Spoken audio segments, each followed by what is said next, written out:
Gotta have some Tim Burton in this year's Halloween special. Sleepy Hollow came out in the year 1999. It stars frequent Burton collaborator Johnny Depp as Ichabod Crane, who in this version is a constable. We've got a loaded cast in here too. Christina Ricci, Miranda Robertson, the late Michael Gambon, rests in peace. Hell, Palpatine is in this movie. Ian McDiarmid, raise your hand if you forgot about that. And this is of course loosely based off of the famous Washington Irving novel, The Legend of Sleepy Hollow. And I say very loosely based off of because if you look at these two side by side, yeah, they're pretty distinct. So Ichabod Crane, played by Johnny Depp in this movie, as opposed to being a teacher in the original, he's a police constable. He is sent from New York City to investigate a series of murders in the village of Sleepy Hollow, and these are all committed by the mysterious Headless Horseman, who in flashbacks is revealed to be played by none other than Christopher Walken, who's got crazy hair, sharp teeth, and not a single line of dialogue, just groans. That is a perfect way to use an over-the-top actor like that. Now, this is a movie I've only seen a small handful of times throughout my life, but every time I go back and revisit this movie, there's just something that always draws me back to this world. The atmosphere that Tim Burton is creating in this movie, and we all know him to be an atmospherical genius.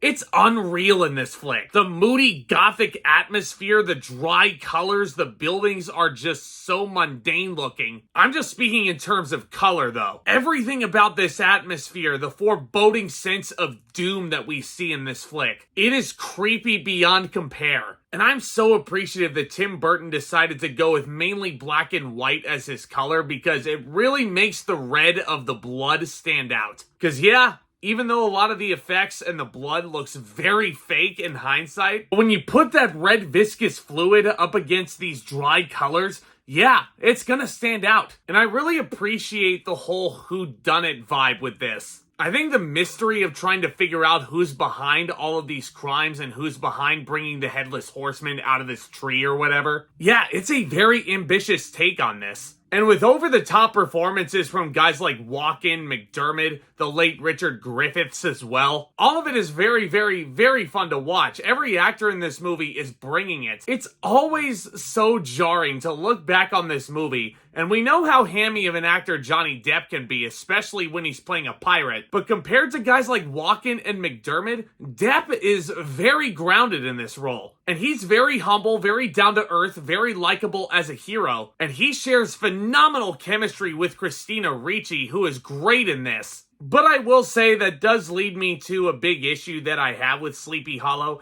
It's not as overly faithful to the original source material as it was originally indicated. Because Ichabod Crane in this movie, with Depp's interpretation and how he's written, he is very much a coward in this. Ichabod Crane in the original novel, scheming mastermind. I think there was a huge missed opportunity to have Johnny Depp, who is working with Burton for the third time in his career at this point. This is after he had had starring roles in both Edward Scissorhands and Ed Wood. I think there was a huge missed opportunity to have Depp explore even more of his acting range at this point. Could you imagine Depp being as conniving as he would become in Sweeney Todd a little bit later on? Don't get me wrong. I like what he's doing in here. I like the performance. But it's not as faithful to what Ichabod Crane was in the original as it should have been. This should come as no surprise. This is a movie that's based off a famous book. You're gonna have a fair amount of differences to really condense a big novel down into about a 2-hour movie. But the changes here are so freaking noticeable. Perhaps the biggest and most glaring difference that you might notice,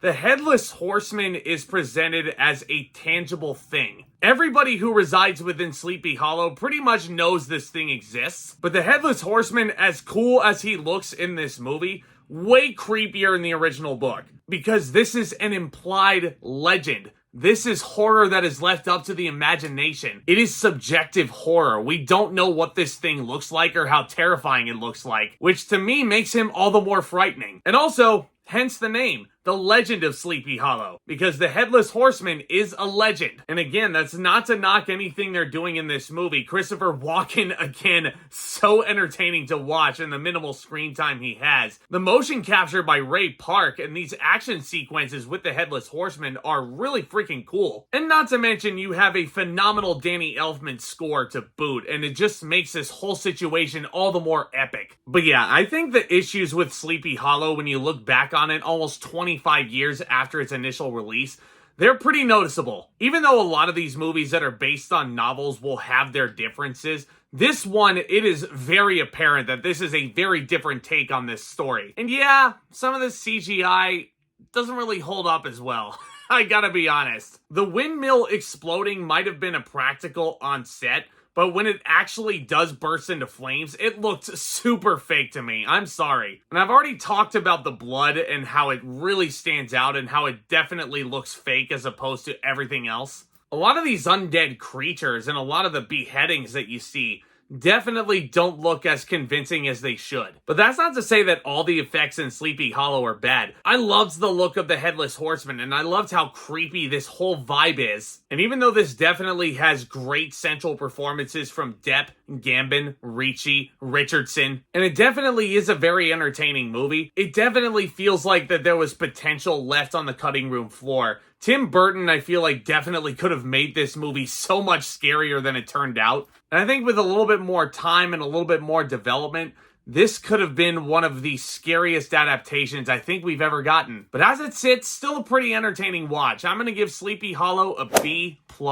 Compared to a lot of other Tim Burton films, pretty underrated. Let me know what you thought of Sleepy Hollow down in the comments section. What is your favorite Tim Burton movie? What's your favorite Johnny Depp performance that you've ever seen? That was only movie number 3 on a big list of 14 movies that I have for this year's Halloween special. Stay tuned for the next installment because we're looking at one of the scariest entries this year, The Ring. Oh, it's never going to make you want to put in an old VHS tape ever. But I'm also going to be discussing all the new releases coming out in the cinema this month and going through the end of the year. So do consider becoming a subscriber. It's a great community out here, and y'all are invited to join us. Hit that thumbs up as well if you enjoyed what you saw today. It would be a huge, huge help. Guys, stay tuned for more videos very soon. Y'all are the best. And with all that being said, Back Talk, commence.